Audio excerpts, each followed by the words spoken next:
Merhabalar, ben Huri. Huri Tek Mutfak'ta mutfağıma hoş geldiniz. Tek kat hamurla kat kat börek tarifi vermek istiyorum. Hamuru için 2 su bardağı ılık süt,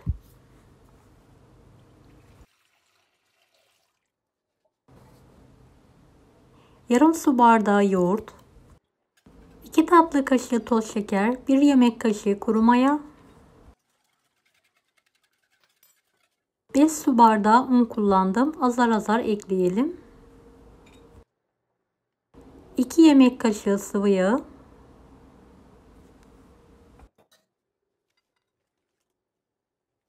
yumuşak, ele yapışmayan bir hamur hazırlayalım.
Hamuru pürüzsüz olana kadar yoğurmaya devam edelim. Evet, hamurumuzu kapatarak mayalanmayı bırakalım.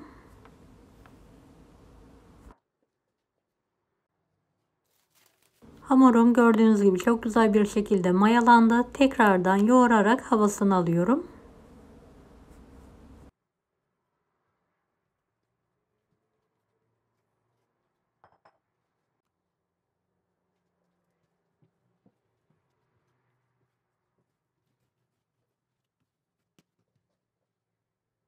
Dört eşit beze olacak şekilde keserek yuvarlayalım.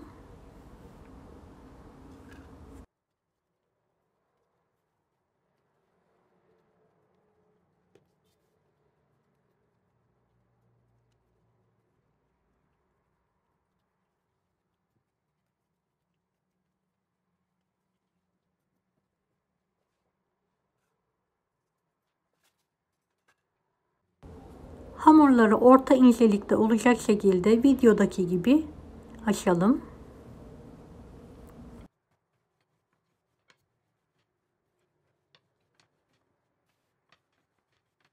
Videomu izlerken buraya kadar geldiyseniz yorum kısmına herhangi bir emoji bırakırsanız bana destek olmak için sevinirim.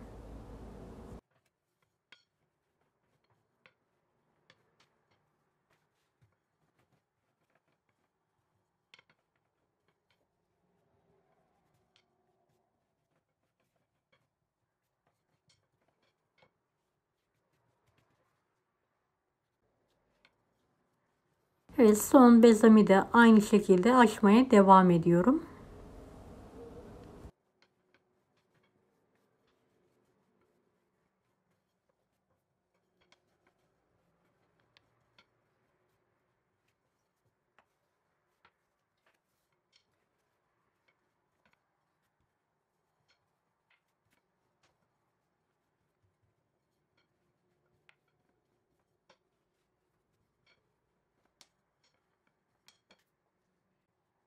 ...125 gram tereyağını erittim. Bezelerin üstüne her tarafına gelecek şekilde dökerek yayıyorum.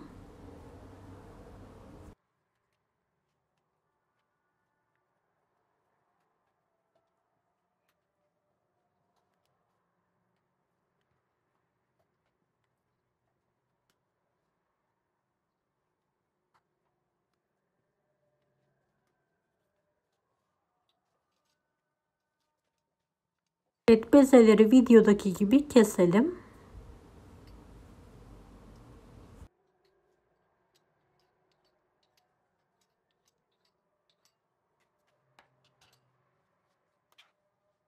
Evet, tam orta kısmına iç harcımızı yayalım. İstediğiniz iç harcı kullanabilirsiniz.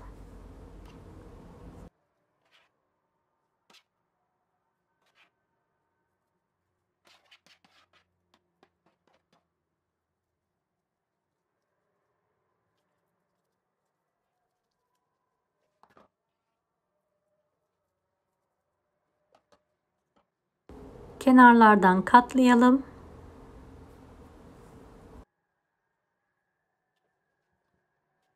Bir fırça yardımıyla yağ sürelim.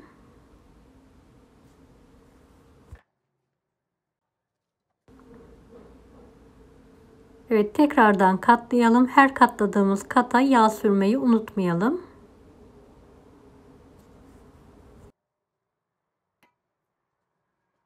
Evet, diğer hamurlarımızı da aynı şekilde hazırlamaya devam edelim.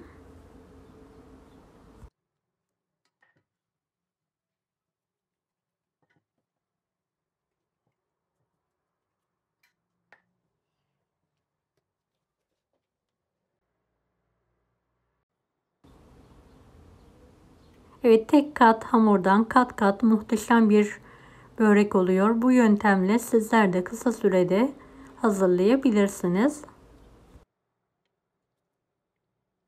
Evet, en son üzerlerinde sürüyorum. Fırın tepsisine alıyorum.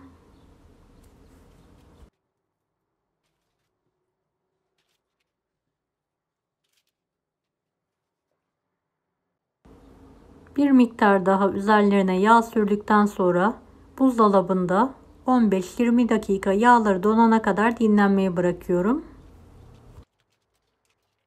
Evet, dinlendirdiğim hamurları elimle hafif bir şekilde açıyorum. Keskin bir bıçak yardımıyla üzerlerine kesikler atalım.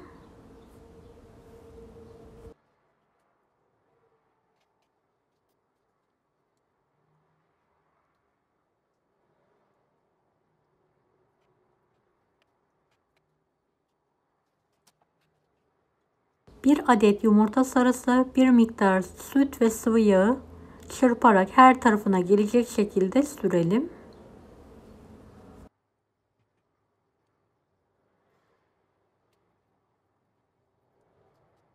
Evet, en son susam serpiyorum. Önceden ısınmış 170 dereceli fanlı fırında pişirmeye bırakıyorum. Evet, pişen böreklerimi fırından çıkartıyorum. Kendi halinde soğuduktan sonra dilimleyebilirsiniz. Deneyecek olanlara şimdiden kolaylıklar dilerim. Kanalıma ücretsiz abone olmayı unutmayın. Bir dahaki videolarda görüşmek üzere. Allah'a emanet olun. Hoşça kalın. Daha farklı tarifler için bunları da izlemeyi unutmayınız. Afiyet şifa olsun herkese.